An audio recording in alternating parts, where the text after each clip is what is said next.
parce que 5 bi ñu commencé interrogatoire bi président dafa décider day renvoyer dossier bi ñu ne ko président lan moo tax ngay renvoyer y a rien parce qu'on a posé des questions te Fofana moom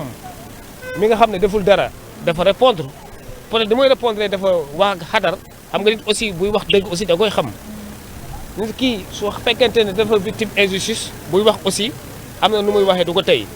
ñu ne ko nag loolu moo tax waroo ko renvoyer ci kaw loolu nag suñuy confrère Aliou Sow ak maître Mouhamadou Moustapha Dieng demandé suspension audience bi effectivement loolu président def ñu suspendre audience bi au bout de 10 minutes ci kaw loolu bi ñu ñëwaatee reprendre nañu dossier bi posé nañu ay questions procureur aussi pareil procureur sax jot na def réquisitoire am moom laajte na ñu tëj Fofana 6 mois donc 3 mois ferme pour diffusion de fausses nouvelles maanaam dafa joxe ay xibaar yu wérul man nag bi ma plaidé dama ne mais xibaar bi nga ne li mu joxe wérul c'est faux yow mii di plaignant bi yaa war a indi preuve bu wane ne yow di ngay wax dëgg la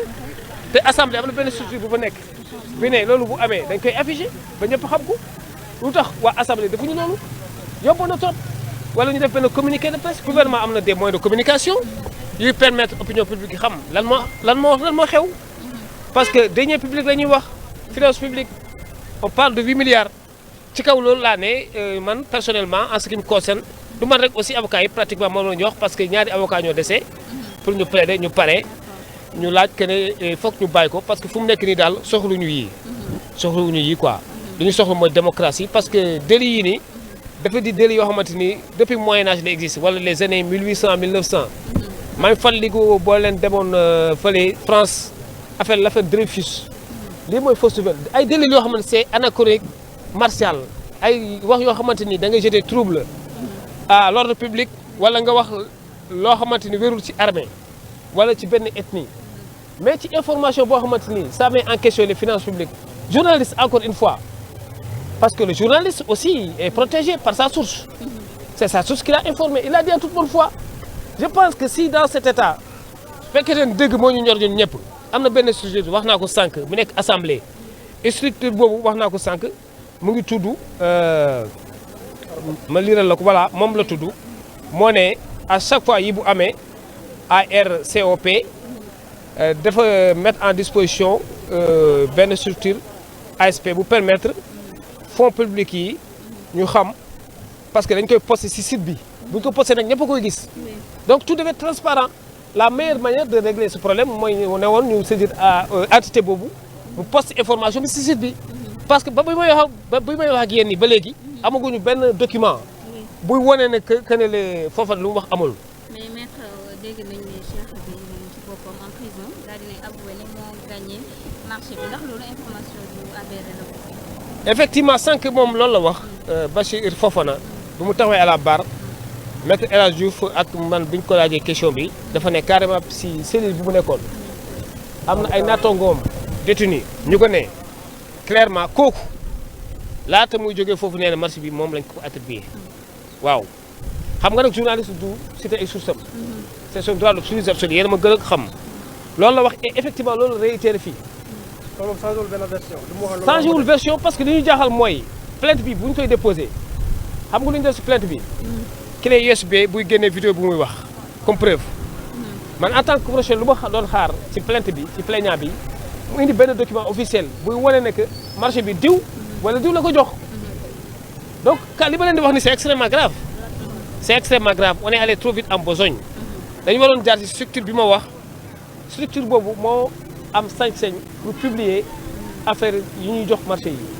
loolu bu ñu ko defoon je pense que on n'en serait pas là xam naa ci kanam tuuti incha allah dinañu jox yeneen xibaar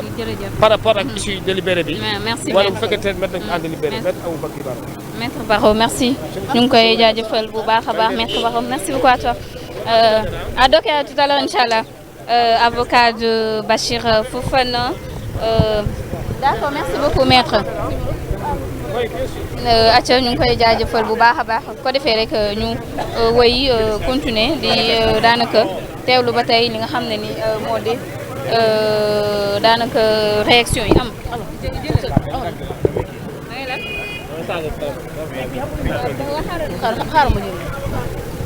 acca ñu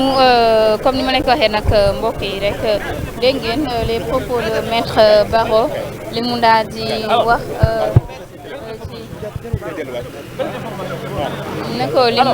oui c'est quelle information? On dirait que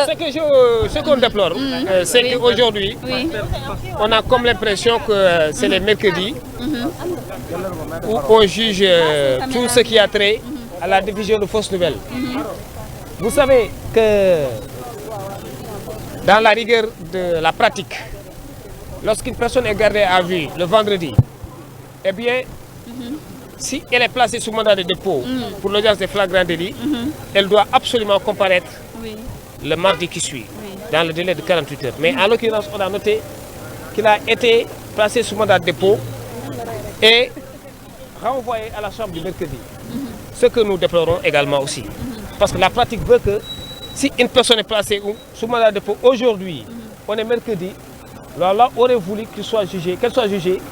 après-demain vendredi. Mais puisqu'il n'y a pas audience vendredi, elle est jugée lundi. Mais la dernière fois, il est placé sous mandat de dépôt le vendredi, il y a audience le mardi, il devait être jugé le mardi. Pourquoi prendre le soin de l'envoyer à l'audience le mercredi? Car toutes les personnes qui ont été jugées le mercredi. Je parle du sieur Moustapha Diakhaté. Omar Sow également a été jugé par devant la même chambre. Voyez-vous? Donc nous sommes en train de nous concerter pour voir comment faire en sorte que ce qui se pratiquait soit maintenu. Je vous remercie. Est-ce que c'est une violation de procédure? Écoutez, je ne dirais pas une violation de procédure, mais ce que j'ai pu vous dire, c'est que la pratique n'a pas été respectée. La pratique et les textes veulent que, comme je l'ai dit tout à l'heure, lorsqu'une personne est arrêtée sous mandat de dépôt vendredi, qu'elle soit jugée le mardi. Mais lui, pour sa part, en ce qui le concerne, il a été jugé le mercredi. En même temps que les Moustapha Diakhaté, les Omar Sow, tous, autant qu'ils sont, par devant la même chambre, pour les mêmes faits, division de fausses nouvelles. Si je n'avais pas envie d'offenser qui que ce soit, je dirais quand même que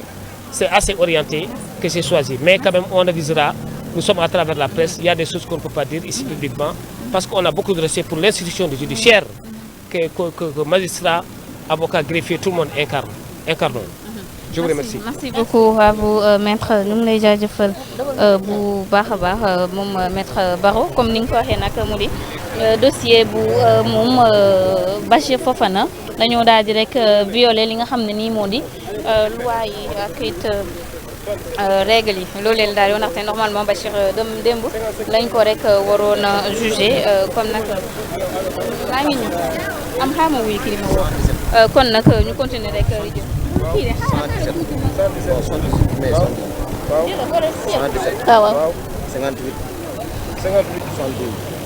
Président Moustapha